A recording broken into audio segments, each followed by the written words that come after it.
Bismillahirrahmanirrahim. Assalamualaikum warahmatullahi wabarakatuh. Innal hamdalillah nahmaduhu wa nasta'inuhu wa nastaghfiruh wa na'udzu billahi min shururi anfusina wa min sayyiati a'malina.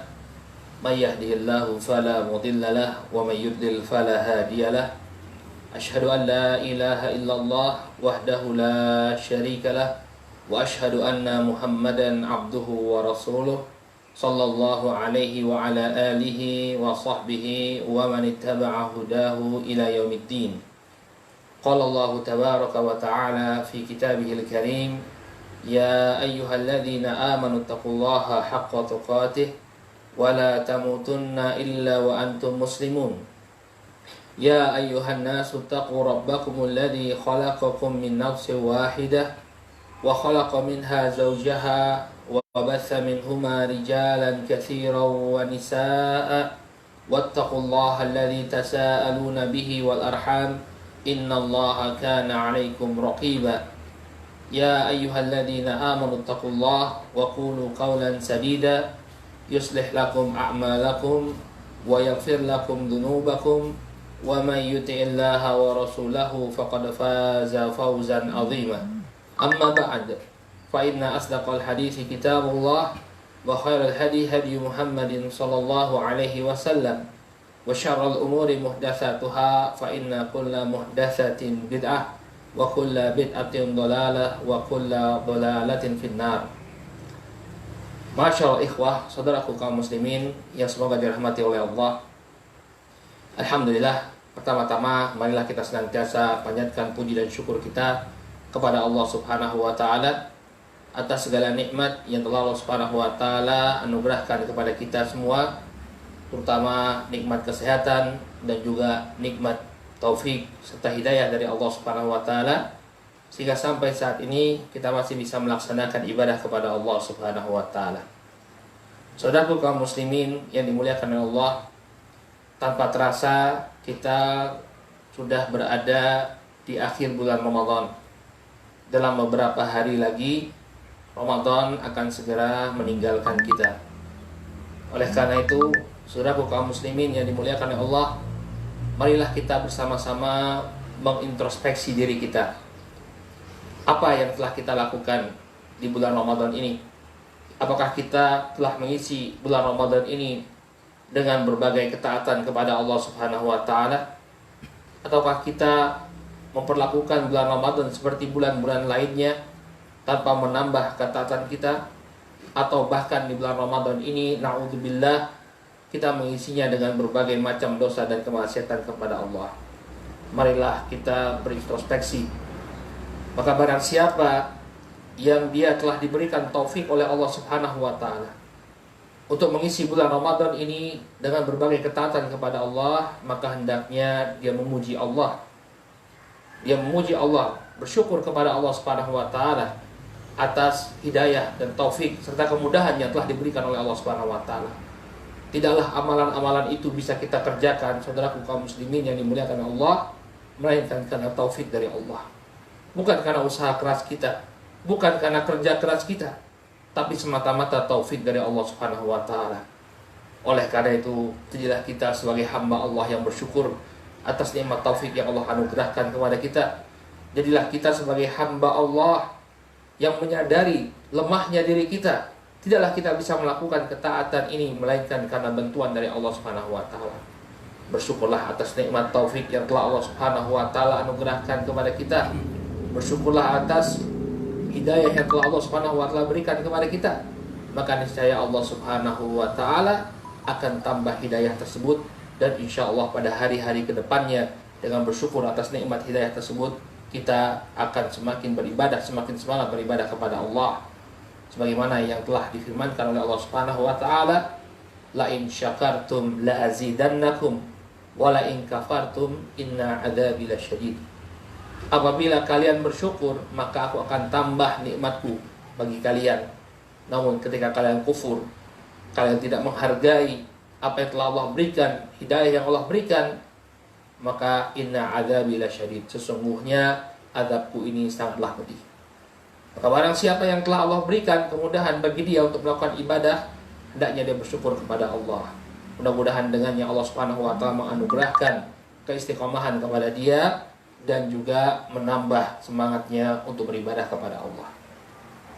Adapun orang-orang yang lalai, yang dia tidak mengisi bulan Ramadan ini dengan berbagai ketaatan kepada Allah, maka jangan dia teruskan kelalaiannya. Alhamdulillah kita masih memiliki sisa beberapa hari lagi. Maka tinggalkan kelalaian kita. Saudaraku kaum muslimin yang dimuliakan oleh Allah, ini adalah musim-musim atau waktu-waktu di mana hendaknya kita memperbanyak amalan ibadah kita. Amalan ibadah yang akan kita bawa di hadapan Allah Subhanahu wa taala. Amalan ibadah yang akan memberikan kemanfaatan, memberikan kebahagiaan kepada seseorang di kehidupan dunia dan akhiratnya. Kapan lagi waktu kita untuk beribadah? Saudaraku kaum muslimin yang dimuliakan oleh Allah. Tidak ada yang bisa menjamin kita. Tidak ada yang bisa menjamin kita untuk bertemu dengan bulan Ramadan di tahun yang akan datang.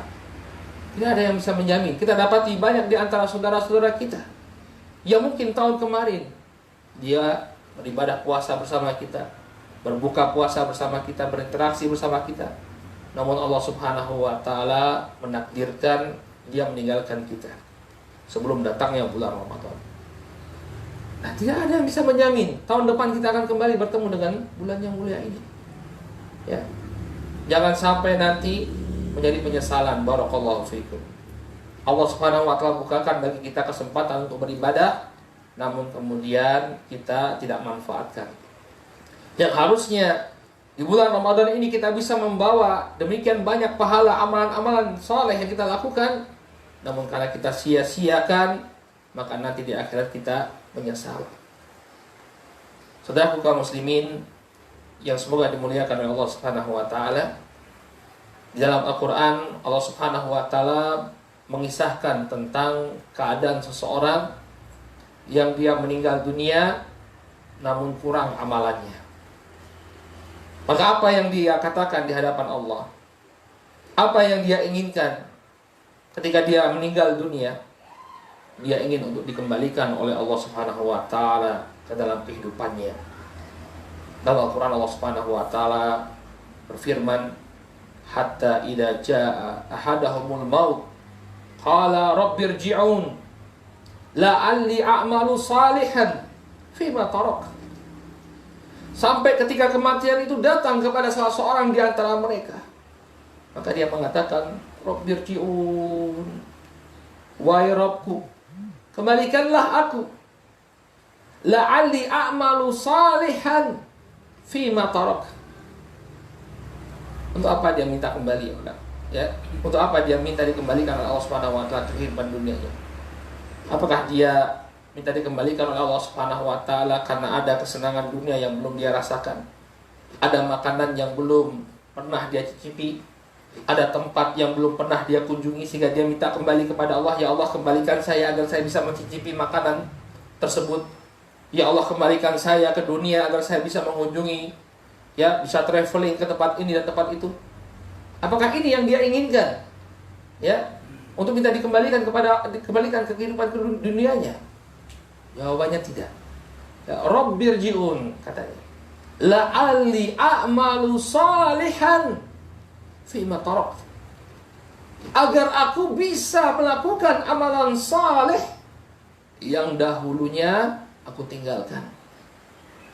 Ini adalah harapan orang ketika dia meninggal dunia, mengemis-ngemis di hadapan Allah Subhanahu wa taala untuk dikembalikan kehidupan dunia agar dia bisa beramal saleh. La'alli a'malu salihan fima tarak, agar aku bisa melakukan amalan saleh yang sebelumnya aku tinggalkan, agar aku bisa salat kembali, agar aku bisa berpuasa, agar aku bisa bersedekah, agar aku bisa membaca Al-Qur'an, agar aku bisa berzikir, beristighfar kepadamu ya Allah. Ini yang diharapkan oleh dia. Ketika kematian itu datang, ingin kembali ke kehidupan dunia agar Allah Subhanahu wa taala memberikan dia ke dunia agar dia bisa beramal. Tapi apakah bisa dia kembali ke kehidupan dunia, saudaraku kaum muslimin yang dimuliakan oleh Allah? Orang yang telah mendapatkan kematian yang tidak bisa kembali. Kata Allah Subhanahu wa taala kemudian, ya, kalla innaha kalimatun huwa qailuha wa min waraihim barzakhun ila yaumi yub'atsun. Kata Allah Subhanahu wa taala, sekali-kali tidak yang dia katakan ini hanya sekedar ucapan belaka, sekedar omong kosong belaka. Ya. Wa min waraihim barzakhun ila yaumi yub'atsun. Ya, di belakangnya ada barzakh, ada dinding yang membatasi dirinya sampai nanti dia dibangkitkan oleh Allah Subhanahu wa taala. Oleh karena itu saudara kaum muslimin yang dimuliakan oleh Allah, manfaatkanlah waktu yang tersisa ini untuk menambah amalan kita. Kita tidak tahu ya mana amalan kita yang akan diterima oleh Allah Subhanahu wa taala. Oleh karena itu kita perbanyak amalan. Kita perbanyak amalan. Para salafun saleh ridwanullah alaihim ajmain, dahulu mereka sangat berharap amalan mereka di bulan Ramadan diterima oleh Allah Subhanahu wa taala. Karena mereka mengetahui keutamaan amalan yang dilakukan di bulan yang mulia ini. Sampai disebutkan sebagian di antara mereka membagi 1 tahun itu menjadi 2. Ya. 6 bulan pasca bulan Ramadan, mereka berdoa kepada Allah Subhanahu wa taala agar amalan-amalan mereka diterima oleh Allah. Ini menunjukkan bahwa mereka sangat berharap amalan mereka di bulan Ramadan diterima. Nah sekarang kalau kita nggak beramal, apa yang kita harapkan? Ini sudah beramal, mereka sudah beramal mengisi amalan, mengisi bulan Ramadan dengan berbagai macam amalan. Selanjutnya mereka berdoa kepada Allah agar amalan tersebut diterima. Nah, bagaimana kalau kita nggak punya amalan?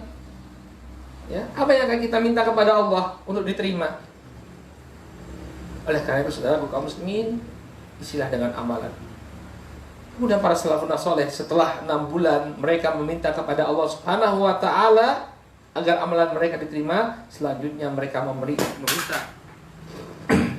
selanjutnya mereka meminta kepada Allah Subhanahu wa taala agar Allah Subhanahu wa taala yang menyampaikan mereka ke bulan Ramadan selanjutnya. Jadi ini para salafun saleh ya, di masa lampau mereka membagi 1 tahun menjadi 2. 6 tahun yang pertama pasca Ramadan meminta agar amalannya diterima, kemudian paruh yang kedua mereka meminta agar Allah menyampaikan mereka ke bulan Ramadan agar bisa beramal lagi. Oleh karena itu saudaraku kaum muslimin, jangan sia-siakan waktu kita. Ya. Ingatlah bahwa waktu kita ini akan dimintai pertanggungjawaban oleh Allah Subhanahu wa taala nantinya. Sudah diberikan kesempatan oleh Allah untuk beramal, tapi tidak kita manfaatkan, maka siap-siaplah untuk mempertanggungjawabkan di hadapan Allah Subhanahu wa taala. Dalam sebuah hadis yang diriwayatkan dari sahabat Al-Bara' bin Azib radhiyallahu taala anhu, Nabi alaihi salatu wasallam bersabda, "La tazulu qadama 'abdin yaumal qiyamah hatta yus'al an arba." Ya. Tidaklah bergeser kedua kaki anak Adam sampai dia ditanya tentang 4 perkara. Yang pertama, barakallahu fikum an umrihi fima afnah. Yang pertama tentang usianya, untuk apa dia habiskan? Ramadan ini untuk apa dia habiskan?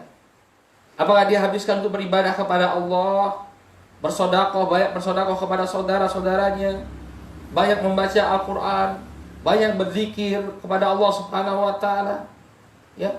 Ataukah sebaliknya dia habiskan untuk kesia-siaan? Dia pakai untuk main game, ya, seharian. Dia pakai untuk tidur seharian. Dia pakai untuk nonton film, ya, terutama para akhwat, ya. Bulan Ramadan waktunya habis untuk nonton drakor misalnya, ya, untuk nonton drama Korea. Ya, saya sering kadang-kadang lewat di wall medsos itu, ya, orang-orang berbicara tentang drama Korea. Jadi mereka menunggu waktu berbuka itu dengan menghabiskan waktu nonton drama Korea. Barakallahu fikum, waktu yang mulia seperti ini disia-siakan begitu saja. Ya. Orang kalau mau berdagang, ya, seorang pedagang, seorang pengusaha, ketika dia melihat di hadapannya ada peluang dia mendapatkan keuntungan, pasti dia akan berusaha untuk memanfaatkan peluang tersebut. Ya, kawan-kawan yang jadi pengusaha ini, ya, yang jadi wirausaha tahu betul, ya, kalau ada peluang kita manfaatkan untuk mendapatkan keuntungan. Ini adalah permasalahan dunia, dalam permasalahan akhirat. Hendaknya kita juga seperti itu. Ketika dibukakan peluang oleh Allah Subhanahu wa taala, kita manfaatkan semaksimal mungkin. Ingat, usia kita akan dimintai pertanggungjawaban oleh Allah Subhanahu wa taala. Ini yang pertama, tentang usianya. Untuk apa dia habiskan. Kemudian yang kedua, an jasadihi fima ablah. Tentang anggota tubuhnya, untuk apa dia pergunakan. Tangannya, untuk apa dia pergunakan. Matanya, untuk apa dia pergunakan. Ya, lisannya, untuk apa dia pergunakan. Ini semua akan dimintai pertanggungjawaban. Di bulan Ramadan ini mata kita untuk apa? Apakah untuk menatap huruf-huruf yang ada dalam mushaf, membaca Al-Quran, atau kita pergunakan untuk melihat hal-hal yang dilarang oleh Allah Subhanahu wa taala. Ya. Kemudian yang ketiga, ya, wa an malihi min aina tasabahu wa fima anfaqah. Ya, tentang hartanya, dari mana dia dapatkan dan untuk apa dia infakkan. Bulan Ramadan, bulan sedekah.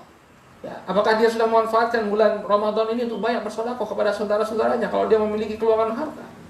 Akan ditanya oleh Allah Subhanahu wa taala. Kemudian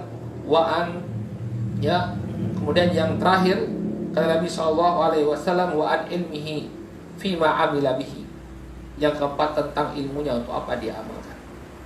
Oleh karena itu barang siapa yang dia tidak melakukan atau dia masih kurang dalam beramal di bulan Ramadan ini, alhamdulillah masih ada sisa waktu. Kita manfaatkan waktu yang ada untuk melakukan amalan-amalan soleh. Kemudian kondisi yang ketiga, orang yang justru di bulan Ramadan ini mengisinya dengan berbagai macam kemaksiatan, dengan berbagai macam perbuatan dosa. Misalnya dia tidak berpuasa, dia meninggalkan sholat, dia melakukan kemaksiatan sama seperti hari-hari lainnya. Maka saudaraku kaum muslimin yang dimuliakan Allah, segeralah engkau bertobat. Segeralah engkau bertobat. Jangan engkau terlena dengan kemaksiatanmu. Ya. Bagaimana keadaanmu ketika Allah Subhanahu wa taala berkehendak untuk mewafatkanmu dalam keadaan dosa-dosamu menumpuk? Apakah engkau tidak takut engkau dibangkitkan nanti di hari kiamat dalam keadaan dosa-dosamu melebihi amalan-amalanmu? Ya. Siapa di antara kita yang bisa selamat dari adab Allah Subhanahu wa taala kalau keadaannya demikian? Oleh karena itu saudaraku kaum muslimin yang dimuliakan Allah Subhanahu wa taala, hendaknya kita banyak tobat. Barang siapa yang lalai atau bahkan terjatuh pada perbuatan maksiat di bulan Ramadan ini, maka hendaknya dia banyak-banyak bertobat kepada Allah Subhanahu wa taala, banyak-banyak beristighfar kepada Allah Subhanahu wa taala, kemudian dia perbaiki diri. Dia perbaiki diri. Inilah saat terakhirku melakukan kemaksiatan. Aku ingin kembali kepada Allah Subhanahu wa taala. Kemudian dia perbaiki dirinya, memperbanyak amalan-amalan soleh di waktu-waktu akhir di bulan Ramadan ini. Mudah-mudahan Allah Subhanahu wa taala memberikannya taufik mengampuni dosa-dosanya dan memasukkan dia ke dalam surga. Amin ya rabbal alamin. Kemudian saudaraku kaum muslimin yang dirahmati oleh Allah Subhanahu wa taala, 10 malam terakhir di bulan Ramadan ini adalah waktu yang sangat istimewa. Waktu di mana kita melihat Nabi sallallahu alaihi wasallam, atau kita bisa mendapati Nabi sallallahu alaihi wasallam meningkatkan ibadah beliau di 10 malam terakhir. Satu hal yang perlu kita luruskan, mungkin sebagian di antara saudara-saudara kita atau mungkin kita sendiri di hari-hari terakhir bulan Ramadan, banyak di antara kita sibuk untuk mempersiapkan hari raya. Sibuk belanja ini, belanja itu, beli pakaian, pakaian yang baru, beli makanan, mempersiapkan mau masak apa nanti di bulan Ramadan. Sebagai lagi sibuk mempercantik rumahnya, mengecat rumahnya, menghiasi rumahnya untuk menyambut menyambut hari raya Idul Fitri. Tapi apakah yang sebenarnya dituntunkan oleh Nabi kita Muhammad sallallahu alaihi wasallam di waktu-waktu akhir Ramadan ini? Maka kita akan dapati justru beliau alaihi salatu wassalam memperbanyak ibadah beliau, terutama di waktu-waktu malamnya. Disebutkan dalam sebuah hadis yang diriwayatkan oleh Al-Imam Al-Bukhari dan Muslim dari sahabat Aisyah radhiyallahu taala anha, ya, beliau mengatakan kana Rasul sallallahu alaihi wasallam idza dakhala al-ashra, dahulu Nabi sallallahu alaihi wasallam ketika beliau mulai memasuki 10 malam terakhir di bulan Ramadan, syadda mi'zarah, beliau mengencangkan kain sarungnya. Ya. Jadi ini yang dilakukan oleh Nabi SAW, mengencangkan kain sarungnya. Apa yang dimaksudkan dengan mengencangkan kain sarungnya?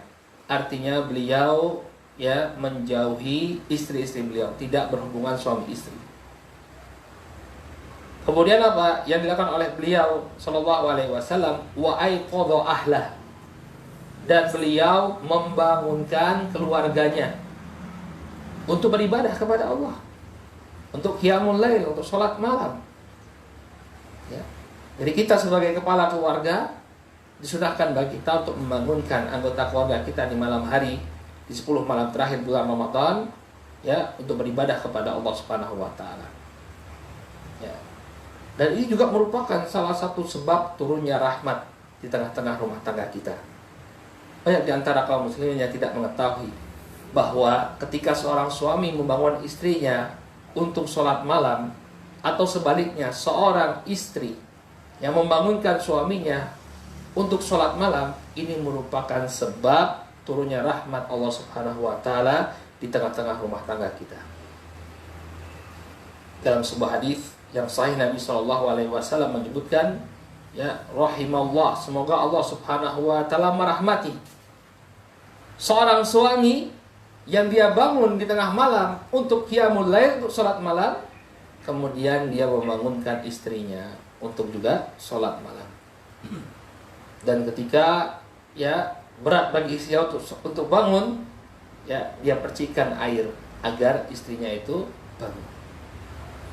Ingat ya, dipercikan air ya, jangan nanti suami ngambil air 1 ember. Kenapa? Percikan saja. Ayo dek, bangun sholat malam.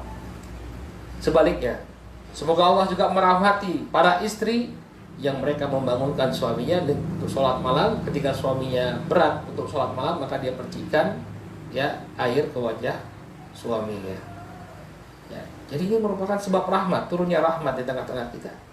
Jadi yang dilakukan oleh Nabi SAW, beliau membangunkan keluarganya. Ya, beliau membangunkan keluarganya. Maka bikin kesepakatan dengan pasangan kita. Dek, jangan marah ya, nanti malam kamu tak bangunin untuk sholat malam. Ya, abang juga jangan marah ya bang ya. Ya, nanti malam kalau tak semprot, tak percikan air, jangan marah. Ya, ini yang dilakukan oleh Nabi SAW. Beliau membangunkan, ya, keluarga beliau untuk sholat malam. Kemudian apa yang dilakukan? Wa ahya lailah, dan beliau menghidupkan malamnya. Beliau menghidupkan malamnya. Jadi malam-malam tersebut beliau tidak tidur. Kata Aisyah radhiyallahu taala anha, ya, beliau mayoritas waktu malamnya beliau pakai untuk beribadah kepada Allah. Ya, bahkan beliau alaihi wasallam, ya, kita sekarang qadarullah sedang ada corona ya. Ya. Kita disunahkan, ya, untuk beriktikaf, melakukan iktikaf di masjid-masjid. Qadarullah sekarang corona mungkin nggak bisa kita lakukan. Apa tujuannya kita beriktikaf di masjid? Agar bisa fokus ibadah, menghidupkan malam di sana dengan ibadah kepada Allah Subhanahu wa taala. Maka beliau alaihi salatu wasalam ahya laila, menghidupkan malamnya. Jadi sepanjang malam itu beliau beribadah kepada Allah Subhanahu wa taala. Apa saja ibadah yang dilakukan oleh Nabi alaihi salatu wasalam ketika itu? Ya, atau apa ibadah yang disyariatkan bagi kita untuk kita lakukan di sepanjang malam? Disebutkan oleh Syekh Abdullah Al-Jarullah hafizahullah taala dalam kitab Risalah Ramadan, bahwa beliau alaihi salatu wassalam, ya, melakukan 5 hal. Jadi ada 5 perkara yang disunahkan bagi kita untuk kita lakukan di malam, ya, di malam hari di bulan Ramadan. Yang pertama, beliau melakukan qiyamul lail. Ya. Beliau melakukan qiyamul lail. Ya. Ini salat malam. Dalam hadisnya Abu Hurairah dalam Bukhari Muslim, Nabi SAW, ya, bersabda, man qama ramadhana imanan wa ihtisaban ghufira lahu ma taqaddama min dhanbi. Barang siapa yang dia melakukan qiyamul lail, ya dia salat malam di bulan Ramadan dengan penuh keimanan dan mengharap pahala dari Allah Subhanahu wa taala, ghufira lahu ma taqaddama min dhanbi. Maka akan diampuni dosa-dosanya yang telah berlalu. Ya. Jadi apa? Dia salat malam. Ya, dia salat malam. Gimana Ustadz? Afdolnya salat malam itu di awal malam atau di akhir malam? Ya, kedua-duanya boleh.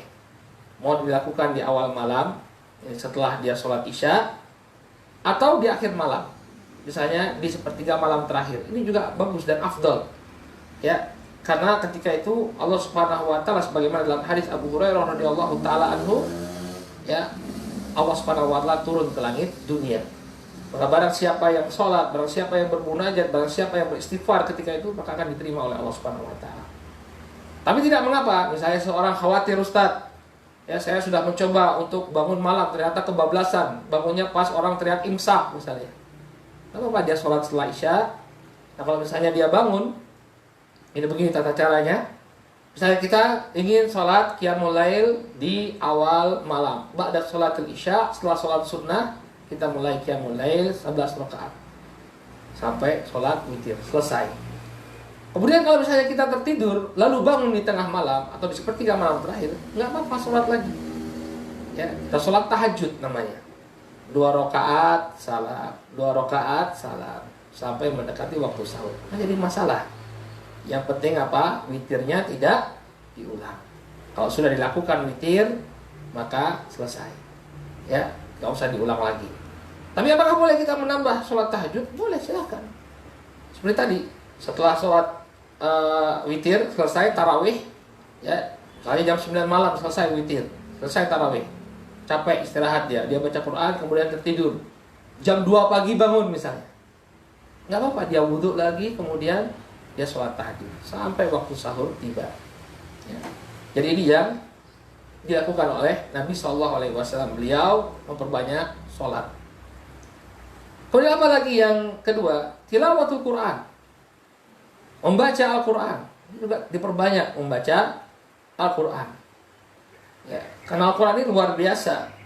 Ya. Faedah yang kita dapati dari tilawatul Quran. Sekedar membaca huruf-hurufnya, kita mendapatkan pahala dari Allah Subhanahu wa taala.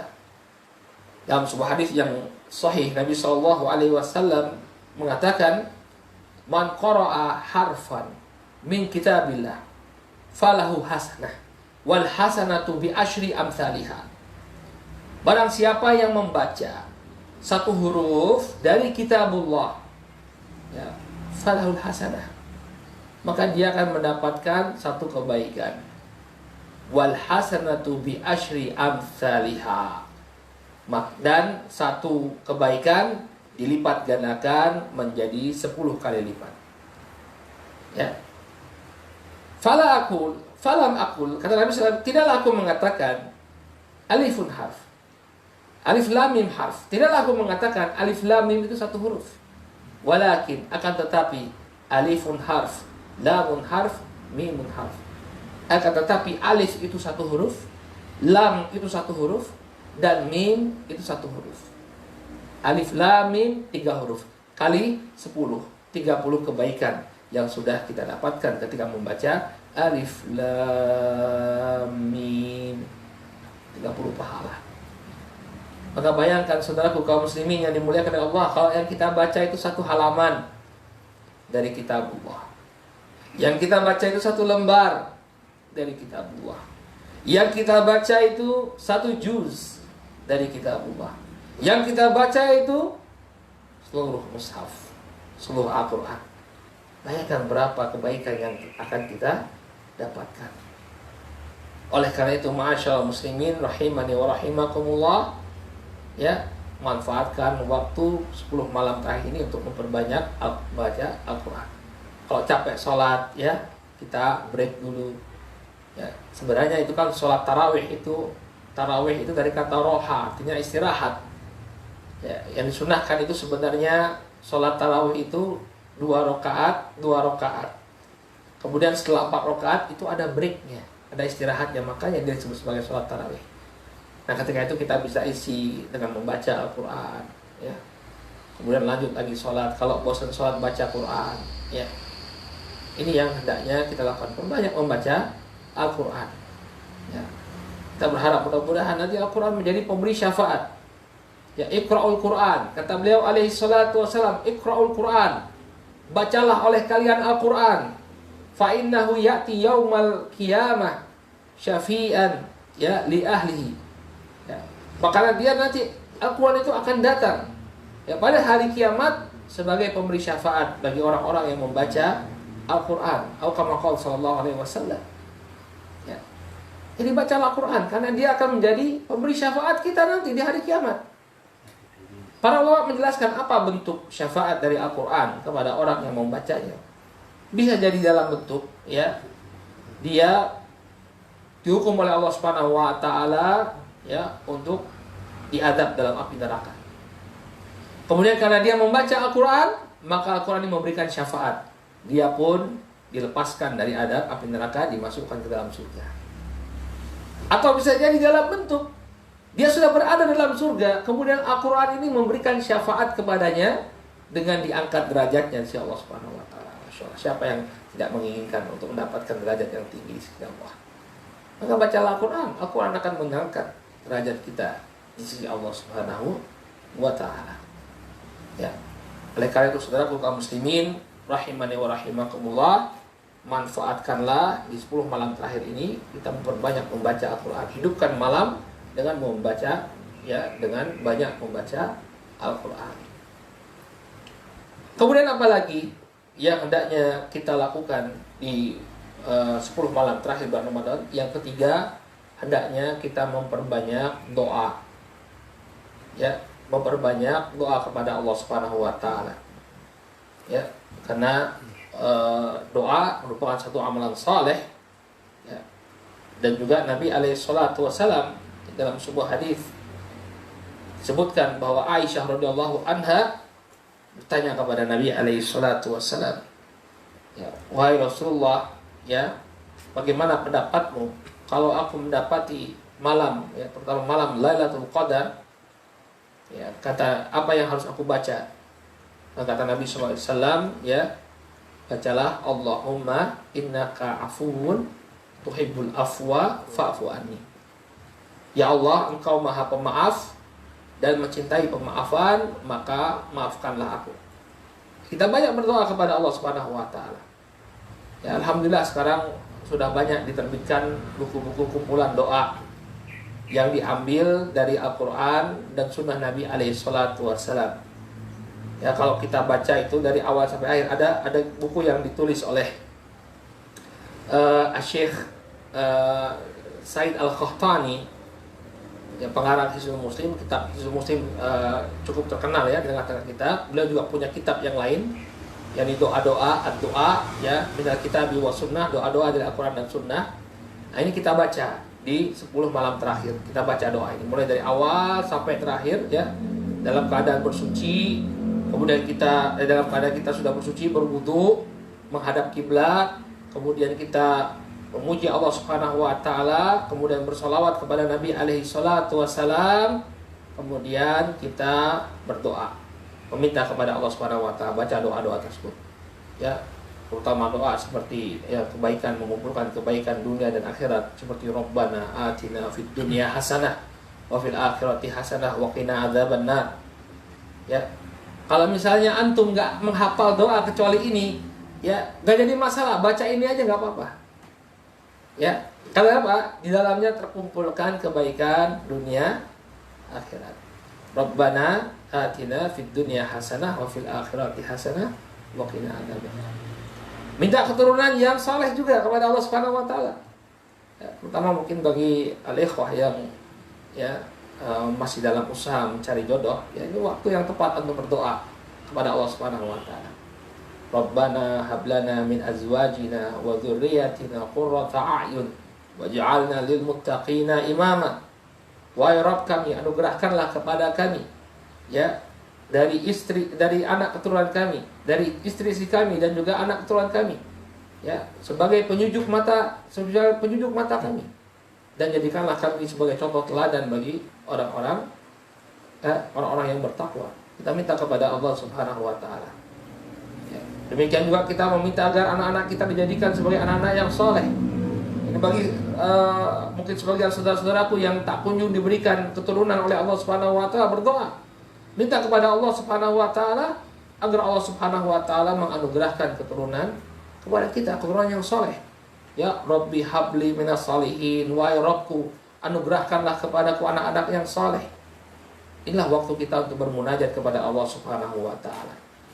Ya, jadi perbanyaklah doa. Ya. Jadi kalau misalnya kita sudah baca, sudah sholat, ya, sholat sudah, kemudian baca Quran juga sudah, ya, kita isi dengan doa. Insya Allah malam-malam itu memang akan terhidupkan, saudaraku kaum muslimin yang dimuliakan oleh Allah Subhanahu wa taala. Kemudian apa lagi yang kita lakukan, ya, di malam-malam akhir ini? Banyak-banyak beristighfar kepada Allah Subhanahu wa taala. Banyak-banyak beristighfar. Ya. Meminta agar Allah Subhanahu wa taala mengampuni dosa-dosa kita. Istighfar dan taubat. Ya. Karena kita tidak tahu, ya, semua janji, ya, atau semua balasan yang berkaitan dengan bulan Ramadan berupa penghapusan dosa. Ini para ulama menjelaskan yang dihapus dosanya itu adalah dosa-dosa kecil, as-shaghair. Adapun dosa-dosa besar hendaknya kita bertobat, ya. Dosa besar itu tidak akan diampuni oleh Allah Subhanahu wa taala melainkan dengan taubat. Oleh karena itu juga kita harus banyak bertobat kepada Allah Subhanahu wa taala. Kita ingat lagi dosa-dosa kita, apa yang pernah kita lakukan. Ya, kita bertobat kepada Allah Subhanahu wa taala atas dosa-dosa besar yang telah kita lakukan. Ya. Para ulama menjelaskan, di antaranya Al-Imam An-Nawawi rahimahullah, bahwa Allah Subhanahu wa taala akan menerima taubat dari seorang hamba apabila terpenuhi padanya, ya, 3 syarat. Yang pertama, dia meninggalkan kemaksiatan tersebut. Jadi kalau barang siapa yang selama ini dia bergelimang dengan kemaksiatan, kalau ingin tobatnya diterima oleh Allah Subhanahu wa taala, tinggalkan kemaksiatan. Ya, bukanlah orang yang bertobat kalau dia masih bergelimang dengan kemaksiatan. Kemudian yang kedua, hendaknya dia menyesal dengan perbuatannya. Jadi bukanlah disebut orang yang bertobat, ya, ketika dia bangga dengan perbuatan dosanya. Ya, misalnya dahulu dia adalah seorang peminum khamr. Dia seorang peminum khamr. Kemudian dia katakan, saya sudah bertobat. Saya sudah bertobat. Ya. Namun dia bangga dengan perbuatan maksiatnya yang telah berlalu. Misalnya dulu peminum khamr, ketika ada orang yang minum khamr, kemudian minum khamr 1 kaleng, mabuk. Dia punya teman, kemudian minum 1 kaleng, mabuk. Kemudian dia bilang kepada temannya, kamu 1 kaleng saja sudah mabuk. Saya dulu, ya, 5 kaleng, gak mabuk. Bangga dia dengan perbuatan dosanya. Ada orang terjatuh pada perbuatan zina, menzinahi 1 orang wanita. Kamu baru 1, saya dulu 1 kampung. Ini hati-hati, kalau dia mengklaim dirinya sudah bertobat tapi masih bangga dengan perbuatan maksiatnya, tobatnya tidak diterima oleh Allah Subhanahu wa taala. Maka perlu ada penyesalan. Ya, menyesal dengan perbuatan maksiatnya. Kalau dia bercerita untuk diambil pelajaran, gak jadi masalah, ya. Agar orang yang akan melakukan maksiat mengambil pelajaran dari masa lalu dia. Tapi kalau untuk berbangga-bangga, maka dikhawatirkan tobatnya tidak diterima oleh Allah. Kemudian yang ketiga, dia harus memiliki azam, keinginan yang sangat kuat untuk tidak kembali lagi ke perbuatan maksiatnya.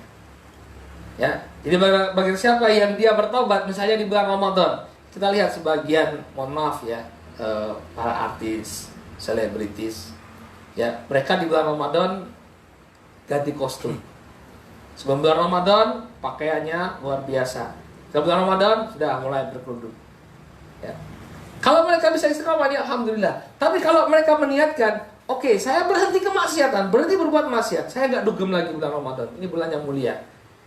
Tapi nanti malam takbiran, wah ya, I'll be back katanya. Aku akan kembali. Ini bukan orang yang bertobat. Karena orang yang bertobat, dia harus punya azam, dia harus punya keinginan yang kuat untuk tidak kembali kepada perbuatan maksiatnya. Kemudian ditambahkan oleh Al-Imam An-Nawawi syarat tobat yang keempat, ini kalau berhubungan dengan hak orang lain. Maka di antara syarat tobat, dia wajib untuk meminta penghalalan. Kalau perbuatan dosanya itu berhubungan dengan harta benda milik orang lain, wajib dia untuk mengembalikan. Kalau itu berupa dia menghancurkan kehormatan saudaranya, memfitnah saudaranya, wajib baginya untuk, atau menggibahi saudaranya, wajib bagi dia untuk meminta penghalalan. Ini baru tobatnya diterima. Ya. Kemudian ditambahkan oleh Syekh Muhammad bin Shalih Al-Utsaimin, syarat dari tobat juga, di antara syarat dari tobat yang bisa kita tambahkan, syarat yang kelima, dia harus melakukannya ikhlas lillahi ta'ala. Tidaklah dia berhenti dari kemaksiatannya karena manusia. Karena ada orang yang tidak mau bermaksiat karena manusia. Ingin mencuri, melihat CCTV, berhenti dia.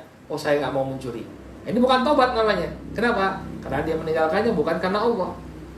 Maka perlu ada niat yang ikhlas. Saya meninggalkan perbuatan ini karena Allah Subhanahu wa taala. Kemudian juga ditambahkan oleh beliau bahwa syarat tobat diantaranya adalah ya waktunya belum terlambat.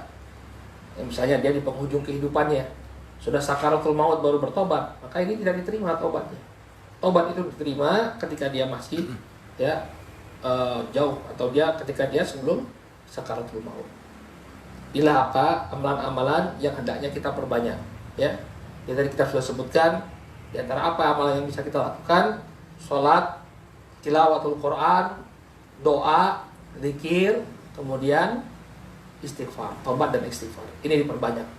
Ya, kita lakukan di 10 malam terakhir bulan Ramadan. Baik. Kemudian saudaraku kaum muslimin yang dimuliakan Allah, berkaitan dengan 10 malam terakhir bulan Ramadan ini juga, Allah Subhanahu wa taala telah memberikan keutamaan bagi umat Muhammad alaihi salatu wassalam dengan keberadaan suatu malam yang mulia yang namanya malam Lailatul Qadar. Sebenarnya malam Lailatul Qadar ini kurang tepat ya, karena Lailah itu malam. Ya, malam Lailatul Qadar berarti malam Qadar. Nah, ini kurang tepat. Jadi, malam Qadar atau Lailatul Qadar saja. Tapi ya sudah, karena sudah dipakai di tengah-tengah kita sudah menyebutnya malam Lailatul Qadar.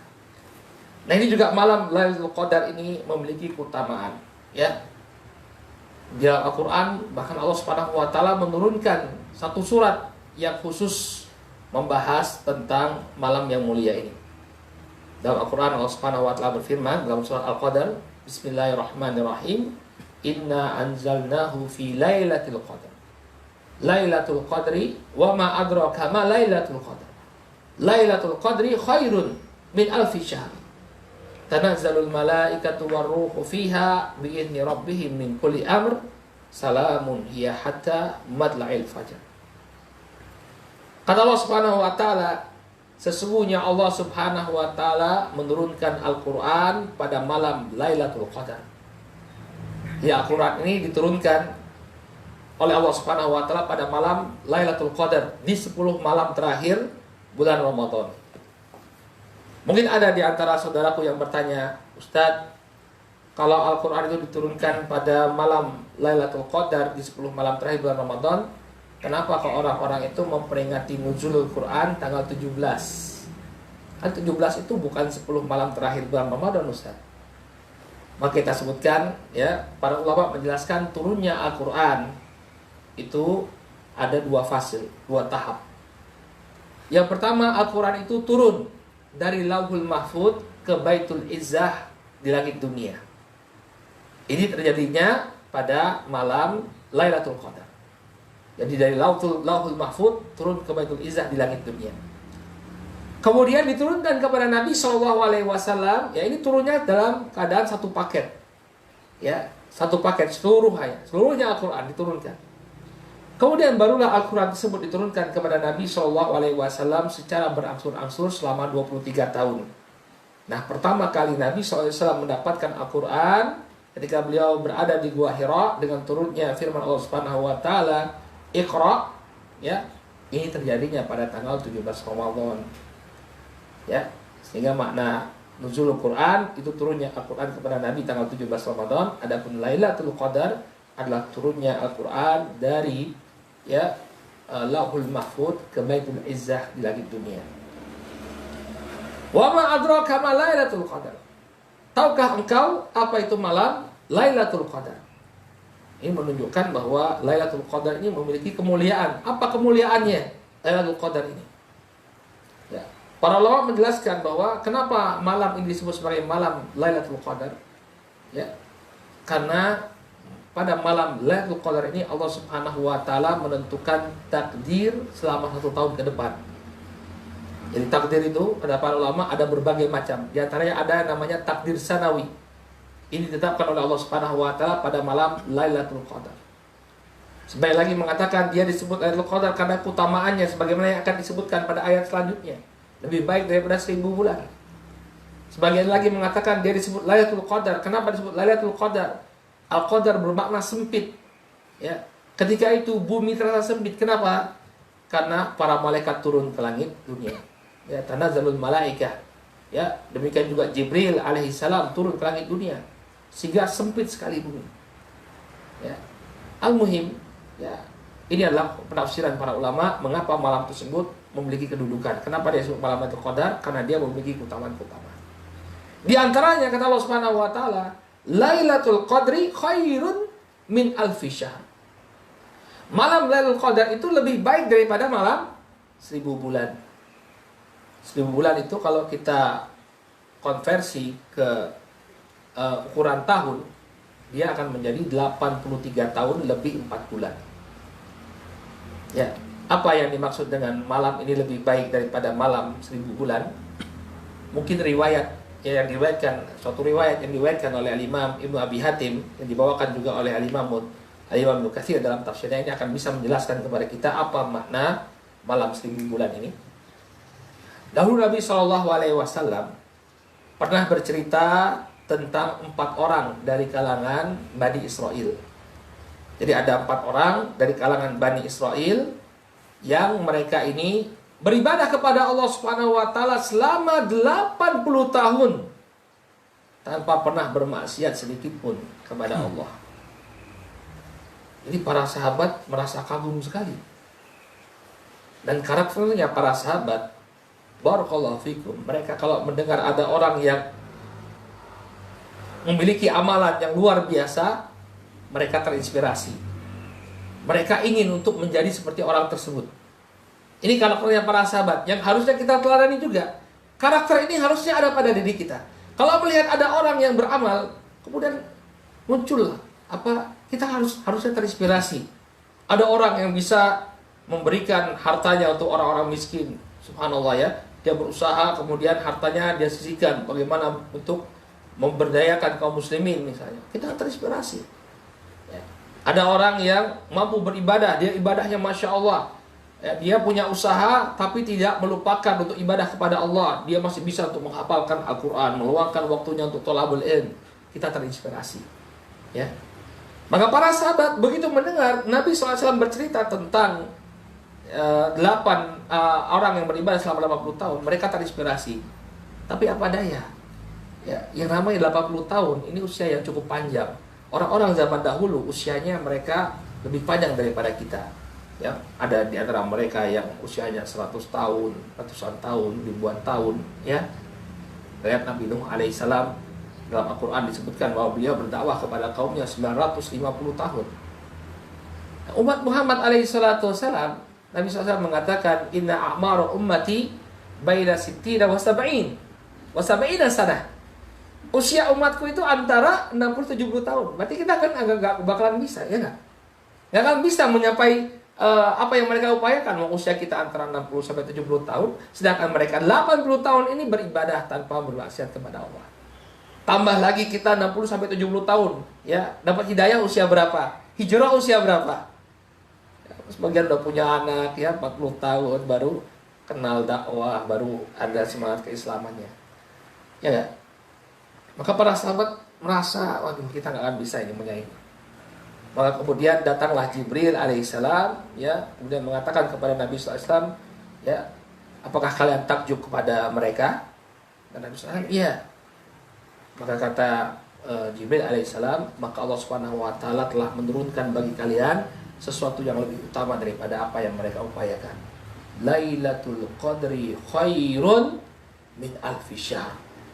Malam Lailatul Qadar itu lebih baik daripada malam 1000 bulan. Oleh karena itu bersemangatlah kita di 10 malam terakhir ini. Menjelang garis finish inilah kita harus upayakan untuk ya, semaksimal mungkin beribadah kepada Allah. Mudah-mudahan kita mendapatkan malam Lailatul Qadar. Orang yang beribadah, sibuk dia beribadah di 10 malam terakhir ini, kemudian dia tidak bermaksiat kepada Allah Subhanahu wa taala sedikit pun di 10 malam terakhir ini, pasti dia akan mendapatkan malam Lailatul Qadar. Ya, pasti dia akan mendapatkan malam Lailatul Qadar. Oleh karena itu, saudara kaum muslimin, manfaatkanlah waktu. Ya.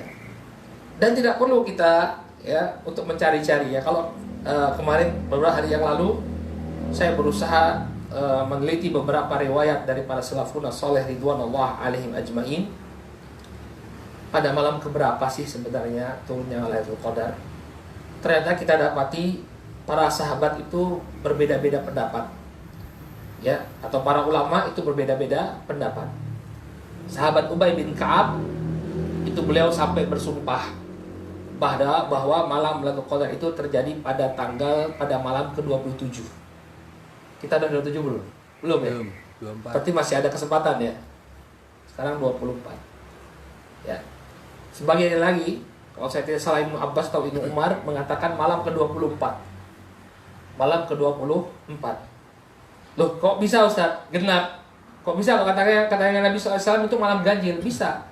Kalau Ramadannya 29 hari, kan Nabi SAW memerintahkan kita untuk mencari malam Lailatul Qadar di 10 malam terakhir, terutama pada malam-malam ganjilnya.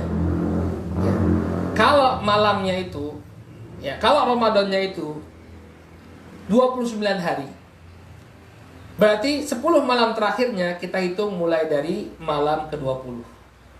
Malam 20, malam 21, 22, 23, 24, 25, 26, 27, 28, 29. Ini 10 malam terakhir. Mulainya malam 20. Berarti malam ganjilnya malam 20, malam 22, malam 24. Jadi bisa terjadi malam 24. Kita nggak tahu ini Ramadan kita ini berapa hari berarti. Oke lah, orang-orang memperkirakan 30 hari. Tapi kalau misalnya terlihat hilal, bisa jadi 29 hari. Ya. Adapun Imam Syafi'i, beliau mengatakan bahwa malam Lailatul Qadar itu terjadi pada malam 21.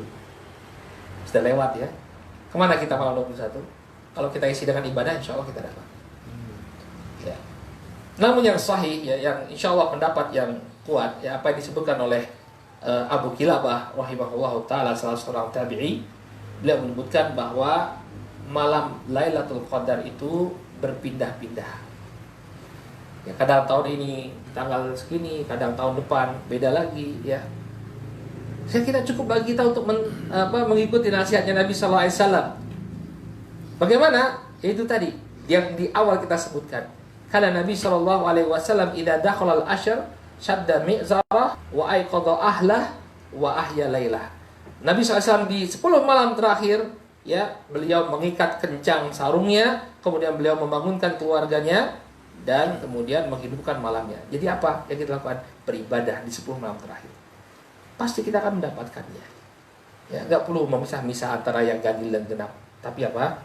Terus-menerus kita beribadah kepada Allah, isi waktu kita ya dengan tadi qiyamul lail, kemudian membaca Al-Qur'an, tilawatul Qur'an, banyak berdoa, kemudian berzikir kepada Allah Subhanahu wa taala, kemudian beristighfar kepada Allah Subhanahu wa taala. Yang mudah-mudahan kita yang mendapatkan keutamaan malam 1000 bulan. Bayangkan, seakan-akan kita beramal selama 1000 bulan. Inilah saudara kaum muslimin yang dimuliakan oleh Allah Subhanahu wa taala, ya, beberapa perkara yang kiranya perlu kita ingat bersama di hari-hari terakhir bulan Ramadan ini. Ingat, sebentar lagi kita akan menyelesaikan pertandingan ini. Apakah kita akan menjadi orang-orang yang kalah, ya, orang-orang yang disebutkan dalam hadis Nabi Shallallahu Alaihi Wasallam, ketika itu Nabi Alaihi Wasallam berada di atas mimbar dalam sebuah hadis yang diriwayatkan oleh Al-Imam Al-Bukhari dalam Al-Mufrad dan juga disebutkan oleh Al-Imam Ahmad riwayat ini. Suatu ketika Nabi Shallallahu Alaihi Wasallam naik ke atas mimbar, kemudian beliau menyebutkan amin. Dan para sahabat bertanya kepada beliau, ya, Mada kunta tasna ya Rasulullah, apa yang baru saja kau lakukan? Maka kemudian Nabi berkisah, Jibril datang kepadaku, atani Jibril faqala li, kemudian beliau mengatakan, Raghiba anfu abdin dakhala alaihi Ramadan falam yughfarlah. Celaka seorang hamba yang dia masuk dalam bulan Ramadan tapi dia keluar dari bulan Ramadan dalam keadaan tidak diampuni, naudzubillah. Kemudian Nabi pun mengaminkan doa tersebut, yang mudah-mudahan kita tidak termasuk golongan ini, ya, mudah-mudahan kita masuk ke dalam golongan, ya, yang mengisi waktu Ramadan kita dengan banyak amalan-amalan saleh, amalan-amalan yang diterima oleh Allah Subhanahu wa taala, dan semoga Allah Subhanahu wa taala menjadikannya sebagai sebab kita diampuni oleh Allah Subhanahu wa taala dan memasukkan kita semua ke dalam surga. Amin ya rabbal alamin. Wallahu taala a'lam bissawab. Insyaallah kita akan lanjutkan dengan pertanyaan yang masuk. Baik, yang pertama, barakallahu fikum. Ustaz, ketika kita sudah berniat untuk iktikaf, tapi karena ada kondisi seperti ini sekarang, apakah bisa diganti di rumah? Jawabannya tidak. Jadi tidak bisa kita beriktikaf di rumah. Karena di dalam Al-Quran, Allah Subhanahu wa ta'ala mensyaratkan iktikaf itu dilakukan di masjid. Wa antum akifuna fil masajid. Dan kalian, ya, dalam keadaan beriktikaf di masjid-masjid. Sehingga tempat untuk melakukan iktikaf itu adalah di masjid, bukan di rumah. Ya. Namun ketika seseorang, ya, dia sudah berniat untuk beriktikaf, maka dia mendapatkan pahala. Dan apabila dia sudah menjadikan iktikaf ini sebagai agenda rutin dia setiap tahunnya, cuma pada tahun ini karena wabah yang tengah beredar di tengah-tengah kita, dia nggak jadi iktikaf, maka dia akan tetap mendapatkan pahala iktikaf. Dengan syarat apa? Ini sudah menjadi kebiasaannya. Disebutkan oleh para ulama, apabila seseorang sudah terbiasa melakukan amalan soleh, entah itu sholat, puasa, ya, kemudian dia terhalangi untuk melakukan amalan soleh tersebut, maka dia akan mendapatkan pahala. Dalilnya ketika Nabi Shallallahu Alaihi Wasallam, ya, berangkat perang bersama para sahabat ke medan Tabuk, beliau mengatakan sesungguhnya ketika kita menyusuri, ya, lembah-lembah, kita menyusuri jalan-jalan ini, ada orang-orang yang tertinggal di kota Madinah tapi dia mendapatkan keutamaannya. Kenapa? Karena mereka pada hakikatnya akan melakukan hal yang sama, hanya saja mereka memiliki uzur. Nah, sekarang kita memiliki uzur, ada wabah corona, nggak bisa iktikaf. Tapi kalau itu sudah menjadi rutinitas kita, ya, pentingnya kita istiqomah, ya. Kalau itu sudah menjadi rutinitas kita, maka insya Allah kita akan mendapatkan pahala. Kalau belum menjadi rutinitas kita, tapi sebelumnya kita sudah berniat, kemudian tidak bisa, maka insya Allah kita akan mendapatkan pahala atas niat baik kita. Baik, yang kedua, Ustadz, apakah gugur pahala iktikaf ketika akhirnya kita berhubungan badan dengan istri? Iya. Ya, kalau iktikaf itu dia juga kan iktikaf kan di masjid, ya. Dan kita sebutkan bahwa iktikaf itu di masjid. Jadi kalau di rumah itu bukan iktikaf. Kalau antum kemudian berdiam diri di rumah beribadah, kemudian malam-malam, ya, sama-sama istri mumpung anak masih tidur, kemudian berhubungan sama istri, ya ini insya Allah nggak apa-apa, nggak jadi masalah. Walaupun lebih afdal kita fokus beribadah. Karena Nabi SAW tadi apa? Sadda mi'zarah. Beliau mengikat kencang sarungnya. Artinya apa? Benar-benar fokus untuk ibadah. Ya udah, pray dulu lah 10 hari. Ya, nanti malam takbiran insya Allah. Ya, nggak jadi masalah. Kemudian bagaimana hukumnya jika suatu wilayah sudah mengeluarkan larangan untuk sholat berjamaah, namun karena dirasa lokasinya aman, ya, akhirnya tetap menjalankan sholat berjamaah, misalnya sholat Idul Fitri. Ya, yang seperti ini dikembalikan kepada waliul amr, kepada pemimpin kita. Kalau misalnya pemimpin kita memandang, ya, lebih maslahat untuk tidak menghadiri sholat berjamaah atau sholat Idul Fitri, maka kita taati. Dalam Al-Quran Allah Subhanahu wa Ta'ala memerintahkan kepada kita, atiullah wa ati rasul wa ulil amri minkum. Taatlah kalian kepada Allah, taatlah kalian kepada Rasul, dan kepada pemimpin di tengah-tengah kalian. Karena mereka punya pertimbangan-pertimbangan kemaslahatan. Dan kita sendiri di Yogyakarta kemarin sudah ada maklumat bersama, ya, pihak pemerintah dan ormas-ormas Islam, Departemen Agama, ya, Kementerian Agama, dan juga Majelis Ulama Indonesia untuk Daerah Istimewa Yogyakarta sudah mengeluarkan maklumat untuk tidak mengadakan ibadah secara berjamaah. Maka kita ikuti. Memang sedih sekali. Ya, kesedihan ini kita rasakan bersama. Tapi begitulah, ya. Kita diajarkan untuk taat kepada pemerintah, apalagi anjuran mereka padanya terdapat kemaslahatan. Ya, ketika kita menghindarkan diri dari berkumpul-kumpul, ini akan membuat kita lebih aman. Ya, karena wabah ini kita nggak tahu siapa yang membawa. Kemarin kita tahu sendiri ada kasus di pusat perbelanjaan. Ya, akhirnya apa? Banyak yang tertular. Oleh karena itu, taatilah pemerintah, insya Allah kita akan mendapatkan pahala dari sisi Allah Subhanahu wa Ta'ala. Kemudian pertanyaan yang masuk lagi, apakah mungkin Ustadz Lailatul Qadar jatuh di tanggal genap? Mungkin, tadi kita sudah sebutkan. Sebagian para sahabat berpendapat dia terjadi pada malam 24. Bagaimana mungkin Ustadz? Katanya malam ganjil, yaitu tadi. Kalau malam Ramadannya atau Ramadannya terjadi selama 29 hari, maka 10 malam terakhirnya itu dihitung dari malam ke-20.